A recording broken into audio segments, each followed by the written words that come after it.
नमस्कार मित्रों, मेरे चैनल हिस्ट्री कल्चर हिस्टोरियोग्राफी और रिसर्च मेथोलॉजी में आपका बहुत बहुत स्वागत है। आज महात्मा कबीर दास की जन्म जयंती है, इसलिए आज का जो विषय हमने चुना है चर्चा के लिए वह है कबीर दास का जीवन दर्शन।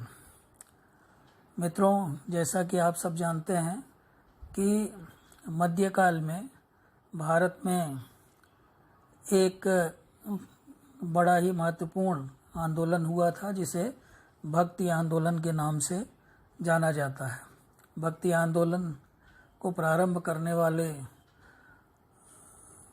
जो भक्त थे शंकराचार्य के बाद भक्ति आंदोलन को आगे बढ़ाने में बहुत सारे दूसरे संतों ने काम किया, जैसे रामानुज, रामानंद, कबीर दास, तुलसीदास, गुरु नानक, मीराबाई, तो वल्लभाचार्य, इस तरह से न जाने कितने नाम हैं। और भक्ति आंदोलन का जो प्रमुख नारा था वो भक्ति और प्रेम था। समाज में एकता स्थापित करने के लिए और लोगों के जीवन में सुख शांति स्थापित करने के लिए, सामाजिक बुराइयों को दूर करने के लिए भक्ति आंदोलन का प्रारंभ हुआ था। और इसी परंपरा को लेकर, इसी परंपरा के संबल को लेकर के अनेक भक्त कवियों ने अपनी वाणियों के जरिए, अपने काव्य के जरिए भारतवर्ष को एक अमूल्य दार्शनिक थाती भेंट की। मित्रों, वो ऐसा समय था जिस समय भक्ति आंदोलन का उदय हुआ था। उस समय भारतीय समाज की स्थिति बहुत अच्छी नहीं थी। भारत में इस्लाम ने अपने पैर जमा लिए थे। एक नए प्रकार की विचारधारा, एक नए प्रकार की शक्ति के आगे जो भारतीय शासक थे, जो भारतीय, उन्होंने घुटने टेक दिए थे। समाज में चारों तरफ हलचल मची हुई थी। विचारधारा की लड़ाई बहुत जोरों पर थी। जनता धार्मिक रूप से, आर्थिक रूप से, सामाजिक रूप से, सांस्कृतिक रूप से त्राही त्राही कर रही थी। और ऐसा कहा जाता है कि जब जनता के सामने कोई मार्ग नहीं बचता तब वह भक्ति का रास्ता अपना लेता है और ईश्वर के जरिए वो अपने दुखों और अपने कष्टों से मुक्ति का मार्ग खोजने लगता है। तो फिलहाल भक्ति आंदोलन के बहुत ज़्यादा डिटेल्स पे न जा कर के हम सीधे कबीर के ऊपर आते हैं। कबीर हमारी भारतीय सांस्कृतिक परंपरा के एक अभूतपूर्व और एक अनमोल रत्न थे। उनका परिचय अगर हम डॉक्टर हजारी प्रसाद द्विवेदी के शब्दों में कहें तो उनका परिचय यही था कि वो स्वतंत्र प्रकृति के, निष्कपट व्यवहार रखने वाले, सत्य के प्रति विनम्र, मिथ्यावादियों के प्रति खूंखार, पवित्र हृदय, मस्तिष्क के धनी, अंदर से कोमल एवं बाहर से कठोर थे। तो इस प्रकार बहुत ही कम शब्दों में डॉक्टर हजारी प्रसाद द्विवेदी ने कबीर के व्यक्तित्व की सारी विशेषताएं हमें समझा दी। उनके जीवन के बारे में हम बचपन से पढ़ते आए हैं अपनी भाषा की किताबों में, और हमने ये देखा है कि उनका जो बचपन था वो बहुत ही कष्टों में बीता था। उनके बारे में जैसा कि द्विवेदी जी कहते हैं कि मुसलमान होते हुए भी वो मुसलमान नहीं थे, हिंदू होते हुए भी वो हिंदू नहीं थे। तो उनका व्यक्तित्व जो था वो एक ऐसे चौराहे पर खड़ा था जिस पर चारों तरफ से भिन्न भिन्न मतवादों के रास्ते आकर मिलते हैं। देखा जाए तो कबीर दास का जो पालन पोषण था, वो पालन पोषण जो है वो एक ऐसे परिवार में हुआ था जिससे हिंदू और मुसलमान दोनों समान रूप से घृणा करते थे। तो इस तरह से हम कबीर की मानसिक स्थिति को समझ सकते हैं। लेकिन इतना सब होते हुए भी कबीरदास का व्यक्तित्व एक अलग ही मिट्टी का बना हुआ था। और ज्ञान प्राप्त करने का जहाँ तक प्रश्न है, ज्ञान दो तरीके से प्राप्त किया जाता है। एक तो पुस्तकें पढ़ के, जो पुस्तकीय ज्ञान हम सब प्राप्त करते हैं, और दूसरा ज्ञान जो होता है वो अनुभव से आता है। उसके लिए किसी स्कूल, कॉलेज, महाविद्यालय वगैरह में जाने की आवश्यकता नहीं पड़ती। अनुभव बहुत कुछ सिखा देता है। कबीरदास के पास जो ज्ञान था, वह ज्ञान हम कह सकते हैं कि वह ज्ञान अनुभवजन्य था।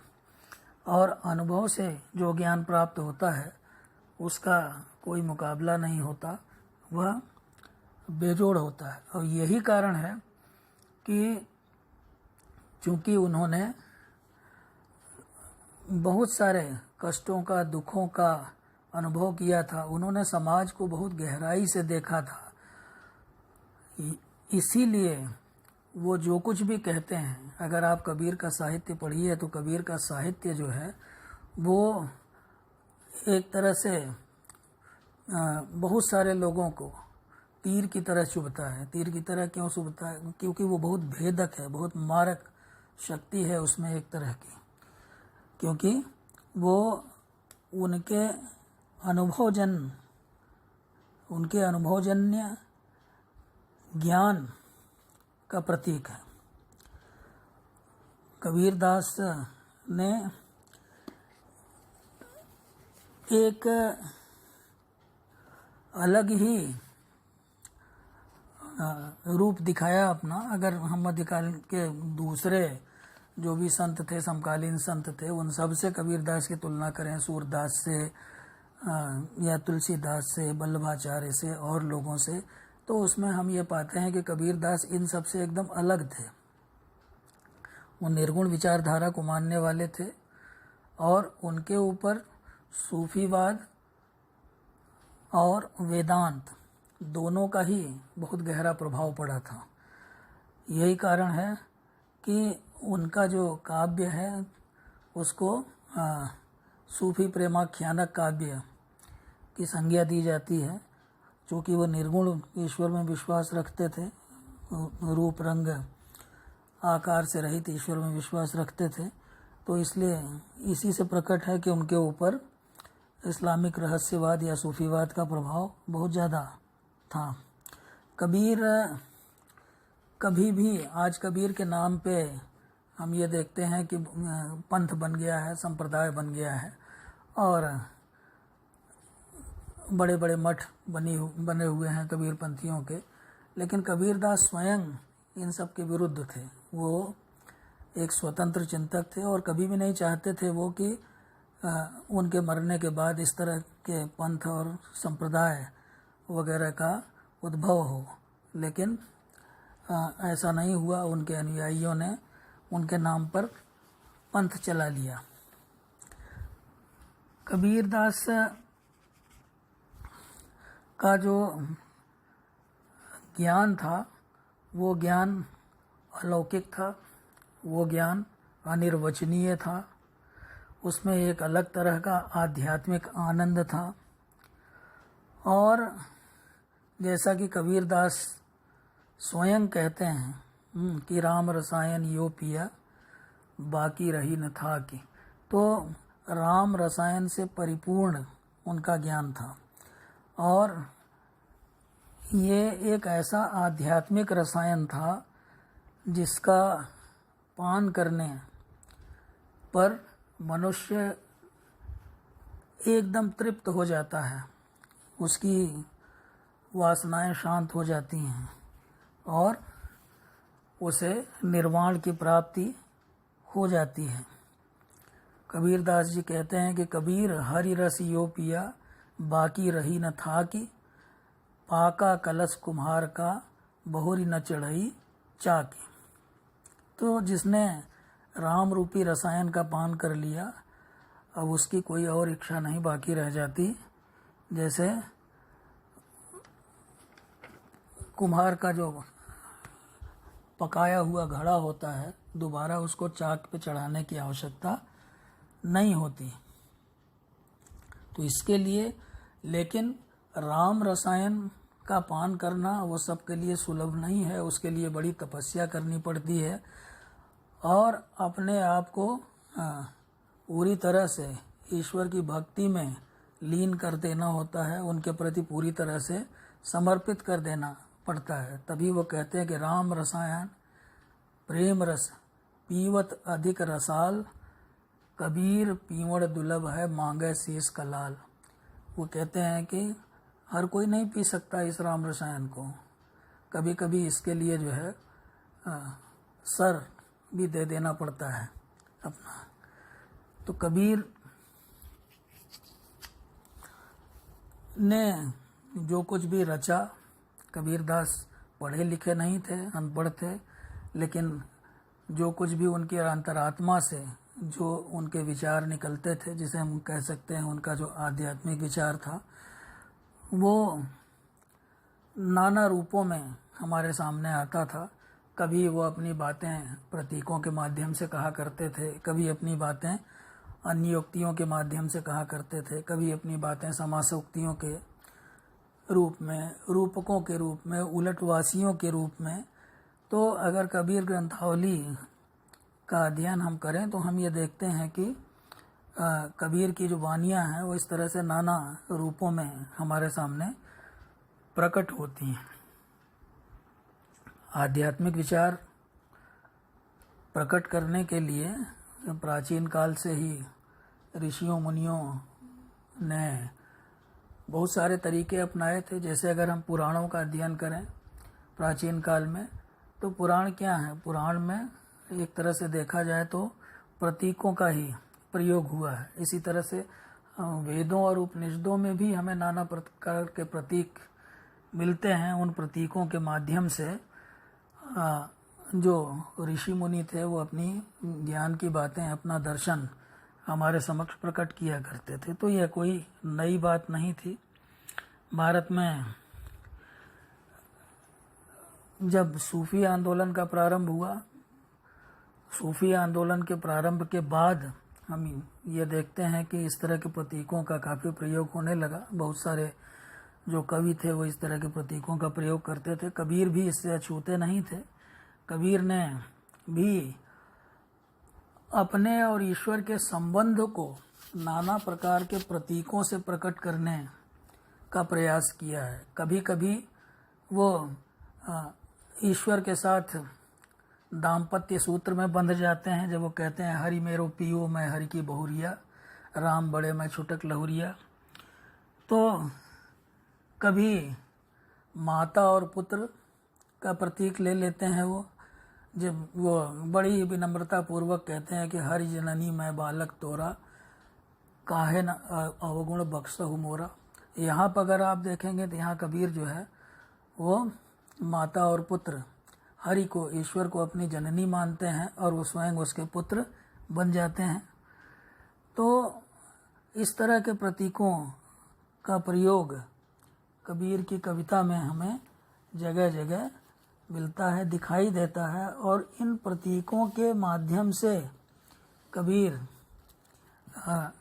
ज्ञान की, गूढ़ ज्ञान की हम कह सकते हैं, दुर्लभ बातें हमारे समक्ष प्रकट करते हैं।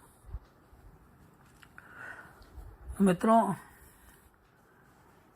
प्रतीकों की ही भांति कबीरदास जी उलटवासियों के माध्यम से अपनी बातें हमारे सामने रखते हैं। कहा जाता है कि जो उलटवासियां हैं वो भी, ऐसा नहीं है कि कबीर ने उलटवासियों को प्रारंभ किया। उलटवासियों की परंपरा भी हमारे यहाँ प्राचीन काल से ही विद्यमान थी। वेदों में, उपनिषदों में, बौद्ध साहित्य में, धम्मपद में तमाम ऐसे उदाहरण मिलते हैं जहाँ उलटवासियों का प्रयोग किया गया है। तो यहाँ हम ये देखते हैं कि जो ये उलटवासियाँ हैं, इन उलटवासियों के माध्यम से कई बार जो ज्ञान प्रकट होता है वो बड़ा ही चमत्कारिक होता है और बड़ा ही गंभीर अर्थ वाला ज्ञान होता है। कबीर की जो उलटवासियाँ हैं वो देखते ही बनती हैं। कई बार हमने ये देखा है कि जैसे हम कि जो उलटवासियाँ हैं वो पढ़ने में आपको कुछ लगेंगे लेकिन उनका अर्थ कुछ और ही लगता है। जैसे कमल जो फूले जल ही बिन, जल के बिना जो कमल फूलता है। कभी वो कहते हैं कि मूसा पैठा बाबी में लारे सापण धाई, उलट मूसे सापण गिली यह हुआ चिरज भाई। इसी तरह से धौल मदलिया बैलर बाबी, कौआ ताल बजावे, पहिर चोलना गधा नाचे, भैंस निरति करावे। तो इस तरह से जो है अनेक जगह हम देखते हैं कि जो उलटवासियाँ हैं, ये उलटवासियाँ बहुत गूढ़ अर्थ प्रकट करती हैं। कबीर की जो उलटवासियाँ हैं वो उसमें अगर हम देखें तो उनके जो विषय हैं वो उलटवासियों के विषय कभी संसार से संबंधित हैं, कभी आत्मा परमात्मा से संबंधित हैं, कभी योग से संबंधित हैं, कभी प्रेम की साधना से संबंधित हैं। तो इस तरह से अलग अलग बातों को इन उलटवासियों के माध्यम से प्रकट किया गया है और इसमें कबीरदास पूरी तरह से सफल हुए हैं अपनी बातें कहने में। तमाम समासोक्तियाँ हैं, उनके माध्यम से भी उन्होंने अपनी बात कही है। जैसे कि जा कारण मैं ढूंढता सतमुख मिलिया आए, घनी मैली पीव उजल लाग न सको पाए। तो इस तरह से ये जो उलटवासियाँ हैं, ये जो प्रतीक योजना है उनकी, ये जो समासोक्तियाँ हैं, इनके माध्यम से उन्होंने बहुत सारी बातें हमारे समक्ष प्रकट की हैं। कबीर, जैसा कि आप सब जानते हैं, अभी मैंने पहले कहा कि कबीर का ज्ञान जो था वो अनुभवजन्य था। कबीर ने स्वयं भी स्वीकार किया है इस बात को, जब वो कहते हैं कि पोथी पढ़ी पढ़ी जग मुआ, पंडित भया न को, ढाई आखर प्रेम का पढ़ाए सो पंडित हो। तो यहाँ प्रेम जो है वो उनके ऊपर सूफीवाद का जो प्रभाव है उसको दर्शाता है। सूफीवाद में प्रेम को बहुत ज़्यादा महत्व दिया गया है। कबीर की जो उपलब्धियाँ थी, उन उपलब्धियों का बखान करना बड़ा ही कठिन है। अगर देखा जाए तो कबीर का जो मुख्य लक्ष्य था, जो उनकी मुख्य उपलब्धि थी, वो यही थी कि वो समाज से छुआछूत को दूर करना चाहते थे। समाज में जो वर्ग भेद था, समाज में जो तरह तरह की सामाजिक बुराइयां थीं, जो आडंबर था, बाह्य आडंबर था, जो दिखावा था, तो इन सब को कबीर दूर करना चाहते थे। इनके बारे में बहुत कुछ लिखा जा चुका है और आप सब लोगों ने पढ़ा होगा कि वो हिंदुओं को, मुसलमानों को, दोनों को समान रूप से कोसते थे और समान रूप से उनको ये कहते थे। जैसे वो मुसलमानों को जो वाह्याचार्य उनका होता था तो उसमें वो कहते थे, काकर पाथर जोड़ के मस्जिद लई चुनाए, ताचड़ मुल्ला भाग दे, बहिरा हुआ खुदा। इसी तरह से हिंदुओं को भी कहते थे कि दुनिया ऐसी बावरी पाथर पूजन जाए, घर की चकिया को न पूजे, जही का पीसा खाए। तो इसी तरह से कभी तरह तरह के, मतलब जो उनकी कटुक्तियाँ हैं, उनकी व्यंग्योक्तियाँ हैं, मन न रंगाए रंगाए जोगी कपड़ा, कि व्यक्ति जो है अपने मन को नहीं रंगता है, कपड़े रंगता है, जो गिरवे वस्त्र वगैरह धारण करता है। तो लेकिन मुसलमानों को भी नहीं छोड़ते हो, कहते हैं दाढ़ी रखा के जोगी बन गए बकरा, तो कभी कहेंगे दिन भर रोजा रहत हैं, रात हनत हैं गाय। कभी वो कहते हैं कि पहान पूजे हर मिले तो मैं पूजूं पहाड़। तो इस तरह की तमाम जो उक्तियां हैं वो बड़ी भेदक हैं, बहुत तीव्र प्रहार करने वाली उक्तियां हैं, जो कि समाज के जो मतलब जो सामाजिक ढांचा था उस समय का, उस ढांचे को उधेड़ करके रख देती हैं कि किस तरह से जो है समाज में ऊंच नीच, छुआछूत, आडंबर ये सब व्याप्त था। तो और वो उसका लगातार विरोध करते रहे। एक जगह बड़ी अच्छी बात उन्होंने कही। अब जैसे गंगा स्नान के लिए लोग जाते हैं, गंगा स्नान हालांकि एक धार्मिक पर्व है, लोगों की बहुत गहरी आस्था है, लेकिन गंगा स्नान के दौरान क्या होता है उसका बड़ा अच्छा चित्र उन्होंने खींचा है। उन्होंने लिखा, चली है कुल बोरनी गंगा नहाए, यानी कुल को डुबोने वाली गंगा नहाने चली हैं। सतुआ कराइन बहुरी भुजाइन, घूंघट ओटे भस्कत जाए, गठरी बांधिन मोटरी बांधिन, खसम के मूड़े दहीन धराए, बिछुआ पहिरिन औंठा पहिरिन, लात खसम के मारिन धाए, गंगा नहाइन जमुना नहाइन, नवमन मैल लिहिन चढ़ाए, 5-25 के धक्का खाइन, घरों को पूजी दहीन गवाए, कहत कबीर हेत कर गुरसो, नहीं तोर मुक्ति जाए नसाए। कबीरदास मूलतः एक भक्त थे और उनकी जो कामना थी, उनकी जो लालसा थी,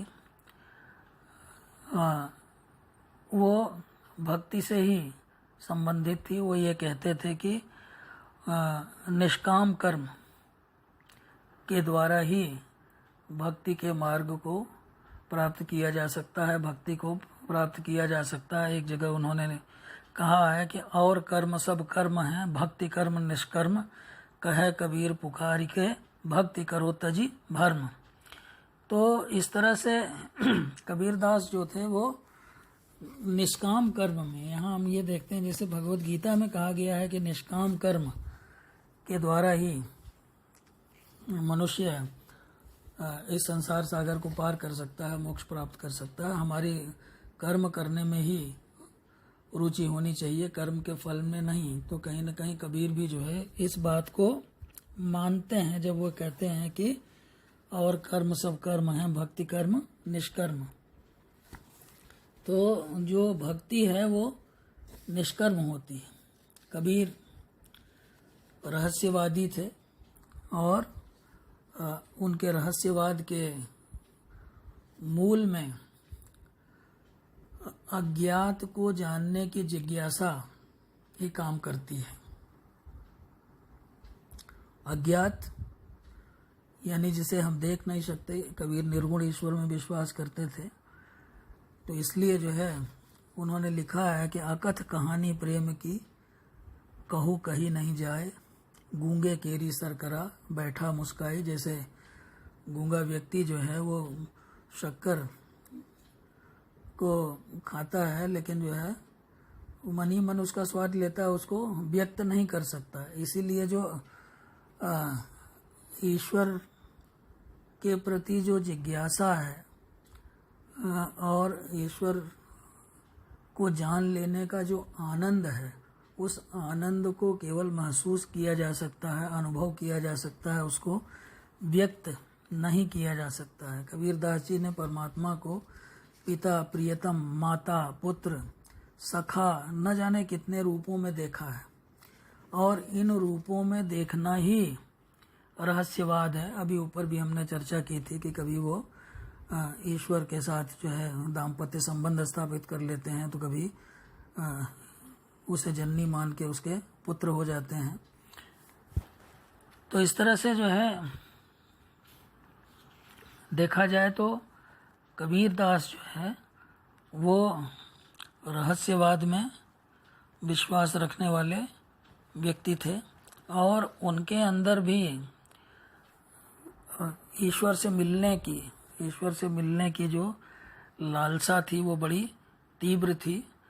और ईश्वर से तभी मिला जा सकता है जब हर प्रकार का छल कपट त्याग दिया जाए, अपने हृदय को निर्मल कर लिया जाए, एकदम अपने हृदय को पवित्र कर लिया जाए, शुद्ध कर लिया जाए, उसमें किसी के लिए कोई विकार न हो, तभी ईश्वर की प्राप्ति हो सकती है। तो ईश्वर, कबीर का ये कहना था, जैसे कबीर ने लिखा था, मोह को कहाँ ढूंढे बंदे, मैं तो तेरे पास में। तो कबीर का ये मानना था कि ईश्वर कहीं और नहीं है, ईश्वर जो है वो मनुष्य के हृदय में ही निवास करता है। उसके लिए बहुत ज़्यादा प्रयास करने की जगह नहीं, ज़रूरत नहीं है, आवश्यकता नहीं है कि आप उसके लिए ऊंची नीची रफ्तीले रास्तों पर चलते रहें। अपनी अंतरात्मा में झांक कर देखना, अपनी अंतरात्मा को जानना, अपनी अंतरात्मा में झांक कर देखना, वहीं पर ईश्वर मिलेगा, वहीं पर ईश्वर रहता है। जीवात्मा की परमात्मा से मिलने की कबीर की उत्सुकता, आकुलता, साथ ही भय, ये सब बातें उनकी वानियों में हमें बखूबी दिखाई पड़ती हैं। तो कबीर का जो रहस्यवाद है वो अनेक भावों से, कभी उसमें हम ये देखते हैं कि माधुर्य भाव दिखाई देता है, कभी आसक्ति दिखाई देती है, और कभी कोई अन्य भाव दिखाई देता है। अब जैसे वो लिखते हैं कि काहिर नलिनी तू कुमिलानी, तेरे ही नाल सरोवर पानी, जल में उत्पत्ति जल में वास, जल में नलिनी तोर निवास, न तल तपति न ऊपर आग, तोर हेतु कहु कासन लाग, कहे कबीर जे उदित समान, ते नहीं मुए हमारे जान। इसी तरह से आप देखिए, जब सांसारिक जीवन का चित्रण करते हैं कबीर, तो क्या कहते हैं, कहते माली आवत देख कर कलियन करी पुकार, फूले फूले चुन लिए काली हमारी बार। जिस तरह से माली आता है और खिले हुए फूलों को चुन लेता है, तो कलियां कहती हैं कि कल हम भी खिलेंगे, आज जो फूल चुन लिए गए, जो खिल गए थे, कल हमारी बारी आ जाएगी।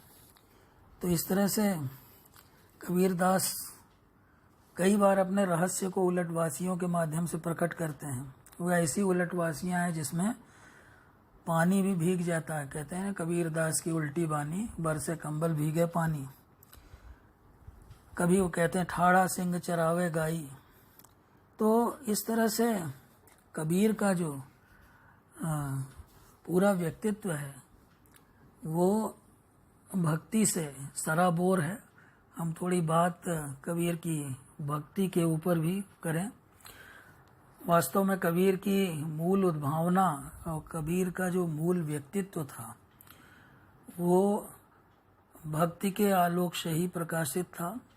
उनका जो वास्तविक रूप था वो एक भक्त का ही रूप था, और उसी भक्ति की रव में बह करके उनके मुंह से जो कुछ भी निकलता था वो कह करके नहीं समझाया जा सकता, उसको अनुभव करके ही उसका रसास्वादन किया जा सकता है। कबीरदास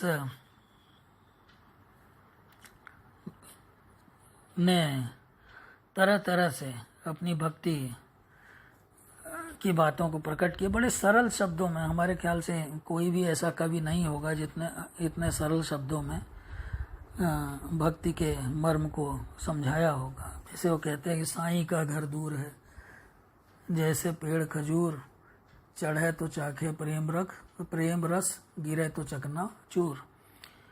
यानी कि इतना आसान नहीं। अगर भक्ति की पराकाष्ठा को किसी ने छू लिया तो फिर उसको प्रेम रस प्राप्त होगा, लेकिन अगर वह रास्ता भटक गया, कहने का मतलब यह है कि भक्ति के मार्ग पर चलते हुए अगर कोई व्यक्ति विचलित हो गया तो फिर वो स्वयं नष्ट हो जाएगा, वो चकनाचूर हो जाएगा। तो इस तरह से कबीर प्रेम और भक्ति पर बहुत बल देते हैं, और कबीर ने बहुत तरह तरह से अपनी वानियों के माध्यम से इस बात को समझाने का प्रयास किया है। भगवत प्रेम का अर्थ क्या है? भगवत प्रेम का अर्थ वही है कि भगवान के प्रति भक्त का अनन्य समर्पण, पूरी तरह से अपने आप को भगवान के प्रति समर्पित कर दे, वही असली भगवत प्रेम है जिसमें कबीर विश्वास रखते थे। मित्रों, कबीर के ऊपर प्रायः यह आरोप लगाया जाता है कि कबीर जो थे वो कई बार उनकी जो उक्तियाँ जो थी वो गर्व से भरी होती थी। जैसे उनका एक बहुत मशहूर पद है, झीनी झीनी बीनी चदरिया, झीनी झीनी बीनी चदरिया, काहे का ताना काहे की भरनी, कौन तार से बीनी चदरिया, इंगला पिंगला ताना भरनी, सुषमन तार से बीनी चदरिया, साई को सियत मास 10 लागे, पंच तत्व गुण तीनी चदरिया, सो चादर सुरनन मोरी ओढ़ी, ओढ़ के मैली कीनी चदरिया, दास कबीर जतन से ओढ़ी, जस की तस धर दीनी चदरिया। तो दास कबीर दास जो है उन्होंने जतन से उस चादर को ओढ़ा और उसको वैसे का वैसा रख दिया। ये चादर क्या है? ये चादर हमारा शरीर है। इस शरीर को धारण करके मनुष्य तरह तरह के पाप करता है, तरह तरह के कुकर्म करता है और इसके फलस्वरूप जो है वो अपने इस शरीर को मैला कर देता है, गंदा कर देता है। लेकिन कबीर दास कहते हैं कि दास कबीर जतन से ओढ़ी, जस की तस धर दीनी चदरिया। तो कबीर दास कहते हैं कि उन्होंने जैसे का तैसा रख दिया, जिसको कि देवता मुनि, सुर नर मुनि, मनुष्य कोई भी ज्यों का त्यों नहीं रख पाया। तो कई बार उनके ऊपर यह आरोप लगाया जाता है कि ये उनकी गर्भोक्ति है, लेकिन ये उनकी गर्भोक्ति नहीं है, बल्कि ये उनका आत्मविश्वास था। और इस आत्मविश्वास के सहारे ही अगर कबीर में ऐसा आत्मविश्वास न होता तो संभवतः कबीर आज याद भी न किए जाते। संभवतः जो है वो इतिहास के अंधेरों में कहीं गुम हो गए होते। लेकिन उनके अंदर गजब का आत्मविश्वास था और इसी आत्मविश्वास के कारण वो कभी किसी से डरते नहीं थे और अपनी बातें बड़े आराम से कह देते थे, बड़े साधारण शब्दों में कह देते थे। मित्रों, कई बार एक बात पे और भी बहुत चर्चा होती है कि कबीर जो है वो समाज सुधारक थे। तो इतिहासकारों में इस बात को लेकर के काफ़ी विवाद होता है। इतिहासकारों का एक समुदाय कबीर दास को समाज सुधारक नहीं मानता। उनका कहना है कि कबीर समाज सुधार हेतु ऐसा कोई सचेत प्रयास उन्होंने किया हो, ये दिखाई नहीं पड़ता। तो बहुत सारे इतिहासकार ये कहते हैं केवल सामाजिक बुराइयों पर कठोर प्रहार करना और तो उसी से कोई व्यक्ति समाज सुधारक नहीं हो जाता, क्योंकि बहुत सारे कवि हैं, बहुत सारे ऐसे भक्त कवि हुए हैं जिन्होंने सामाजिक बुराइयों पर प्रहार किया है, लेकिन ऐसा नहीं था कि उन्होंने कोई सुसंगठित सामाजिक सुधार का कार्यक्रम चलाया हो। लेकिन इतिहासकारों का जो दूसरा समुदाय है वो कबीर को एक समाज सुधारक मानता है। और तो इन इतिहासकारों के मत के अनुसार समाज सुधार के लिए सचेत प्रयास जो है वो बाद में विकसित हुआ। मध्यकाल में इस तरह की कोई परंपरा खोजना कि संगठित ढंग से समाज सुधार चलाया जाए, ये अनुचित होगा। जहाँ तक पीड़ित मानवता को रास्ता दिखाने का संबंध है, तो इन इतिहासकारों का कहना है कि कबीर का एक निश्चित एवं सुसंगत जीवन दर्शन था और वे केवल समाज के बचाव का रास्ता तैयार करने में ही संघर्षरत नहीं थे, बल्कि उन्होंने दुखों से छुटकारा पाने के मार्ग पर भी पर्याप्त प्रकाश डाला। कबीर ने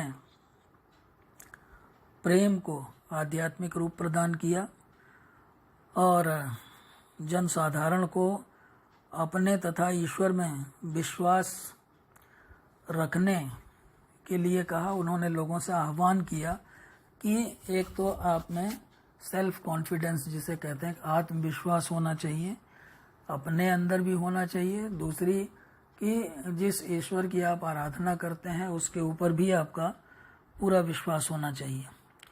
कबीर ने तो इस तरह से जनसाधारण को धर्म के रूढ़िवादी पहलू से अलग हटाने का प्रयास किया। उन्होंने ये बताया कि जो रूढ़िवाद है, यह रूढ़िवाद जो है ये धर्म असली धर्म नहीं है। तो इसलिए रूढ़िवाद के त्याग करने पर उन्होंने बल दिया, क्योंकि ईश्वर जो है वो इन सब चीज़ों से बहुत ऊपर है, इन सब चीज़ों से बहुत परे है। इसीलिए उन्होंने हर तरह के बाह्य आडंबरों की निंदा की और उनका विरोध किया। डॉक्टर हजारी प्रसाद द्विवेदी ने अपनी पुस्तक कबीर के उपसंहार में इस विवाद का स्पर्श किया है। उनके अनुसार कबीर आज के संदर्भ में एक समाज सुधारक नहीं थे, वस्तुतः वह व्यक्तिगत साधना के प्रचारक थे और समस्त वृत्ति उनके चित्त का स्वाभाविक धर्म नहीं था। तो इस तरह से डॉक्टर हजारी प्रसाद द्विवेदी का मानना है कि सर्वधर्म समन्वय के लिए जिस मजबूत आधार की आवश्यकता होती है वह कबीर में सर्वत्र पाई जाती है, और वह बात है भगवान के प्रति अहेतुक प्रेम और मनुष्य मात्र को उसके निर्विशिष्ट रूप में समान समझना। तो इस तरह से जो है देखा जाए तो कबीर उन सभी बातों से परिचित थे जो आजकल के आधुनिक समय के समाज सुधारकों को विरासत में मिली हुई थी। ऐसा नहीं था कि कबीर इन बातों को नहीं जानते थे, बल्कि कहा जाए तो कबीर जो है वो he was the father of social reformers, समाज सुधारकों के पिता थे। उन्होंने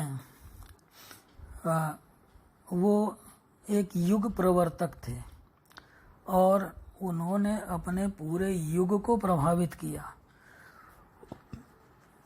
अनपढ़ होते हुए भी, निरक्षर होते हुए भी उन्होंने अपने अनुभव से जो आध्यात्मिक संबल अपने समय के लोगों को दिया वह अपने आप में बड़ा महत्वपूर्ण है, और उनके दिखाए मार्ग पर आज भी लोग चल रहे हैं। और तो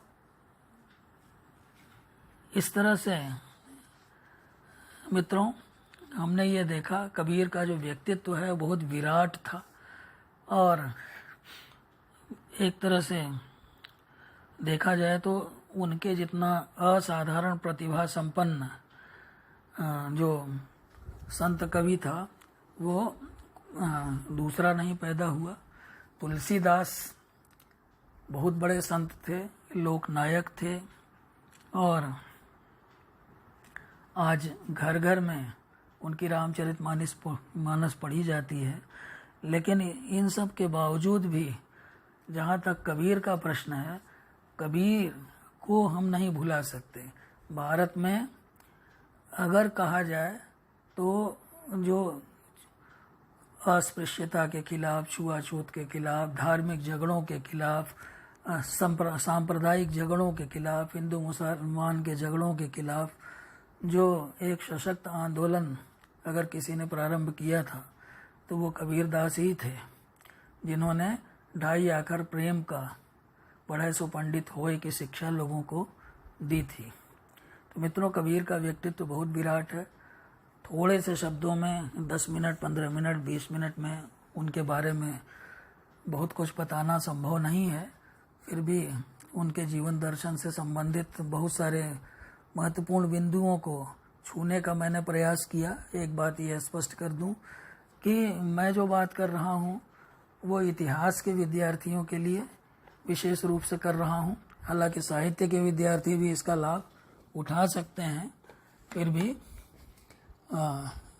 इतिहास के विद्यार्थी इसका अधिक से अधिक लाभ उठा सकेंगे, ऐसा मेरा मानना है।